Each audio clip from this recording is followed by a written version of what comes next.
the part I don't let people see. Go down there. Hey guys, how's it going? I know you can't answer that, but that's okay because today I'm going to show you my 8x10 setup. I was feeling the need to get back into large format photography and I wanted to share that. About a year ago, I moved into a small town, basically just with cows and a few people. I bought a house. I've been taking care of that. So the backstory is I was a photo major at LSU and I was really into large format photography and I was able to use the school's camera. So I did it a lot back then. In fact, I wanted to keep doing it, but I moved to New York City and lived there for about 2 years to work in the arts, and I actually did work at a photo studio, but it didn't work out so well. And in fact, one of the cameras I used to have, my 4x5 chronographic, I actually had to sell for rent. Pretty desperate times. I mean, at least I tried to do it, right? But I got out of large format photography because of that. It isn't until recently with my new job that I've had the financial means to get back into it. The Calumet C1 was produced from roughly the 60s to the 80s. So Calumet made these things in Chicago, which is my favorite city, by the way, and they made them out of magnesium. However, the story goes that the fire marshal went into the factory and saw shards of magnesium everywhere and panicked. And so they had to change production to aluminum. Their paint job doesn't indicate what it is. A lot of people think green is magnesium, but it's not. In fact, you just have to weigh it and see whether it's 14 pounds or 18 pounds. I got this one for about 700 bucks, just for the body itself. And then I pieced the rest together. I got a lens for about 500 and a few film holders for like 200, so it was really expensive. As you can see, everything is a friction knob. Here's the rise and fall. Horizontal swing, I guess, if you want to call it that. And it's got a ton of movements. So here's your counterbalance. Right? So like, this is like, oh, it's too front or too back heavy. Oh no, I gotta change it. Well, that's how you change it. This whole like bottom part right here definitely gets bigger. I think this is it for the macro. Yeah, look at this. Yeah, oh yeah. It's like a giant accordion thing. You can go really far back with this bad boy if you really are crazy enough. But basically with this long extension, you could definitely focus like about this close, which is like half a foot. Oh, yeah. Here's the ground glass. It's not that special. There's no grids on it or anything like that. It's just a plain Jane ground glass. It unscrews right here. There's these two knobs. And there you go. This is my Schneider Kreitznach. The studio lenses aren't that expensive anymore, and I figured like, why don't I just go for a nice studio lens? It's probably got good color correction, stuff like that. So I'm gonna show you how this thing folds up. So like this whole back standard comes forward. You have to wheel it forward, unhinges from this rail here.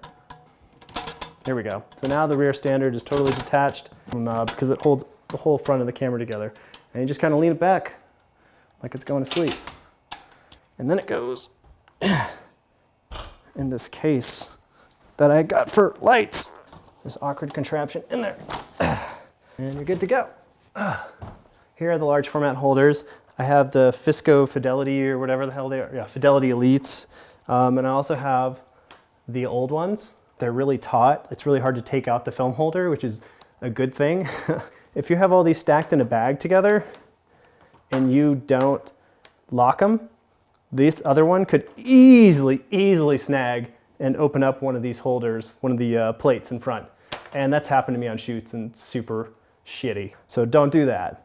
So I took this camera out to the lake the other day. Nothing special photography wise, but just so you can get an idea of what it's like to use it in the field. One of the greatest things about this camera is everyone is always fascinated by it.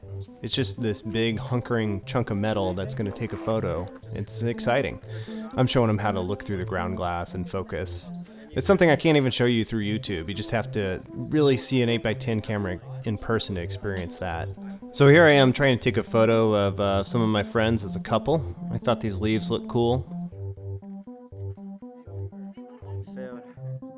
It takes a long ass time for me to set up, and my full attention is not necessarily on those people. I'm a little more obsessed with the image at this point. I'm like rarely even making eye contact with them. I literally gave them zero direction for this shot. They just struck a pose and I took the photo. I got the zoom. As a photographer, I could definitely see someone being strung out pretty thin if they were trying to do a much more complicated shot. Here's a nice Doggo shot I was setting up. I had to set my focus on a certain place and hope that the dogs and the people would end up in the right spot. You kind of have to set up the situation so that you encounter something nice. With black and white, I can pretty much do everything in-house. I got a little darkroom set up in my bathroom. I just fill up some 8x10 trays and start developing. And when I need to set the timer, I just scream through the door at Alexa to help me keep track of the time. 5 minutes, starting now. And once they're done developing, I'll let them dry out and put them on the Epson V800, which is one of the cheapest ways you can scan 8x10 film yourself. Still like $700. And here's that last photo I took at the end of the night. This is kind of what I'm trying to get into right now, so hopefully you enjoyed just seeing a little bit of this camera.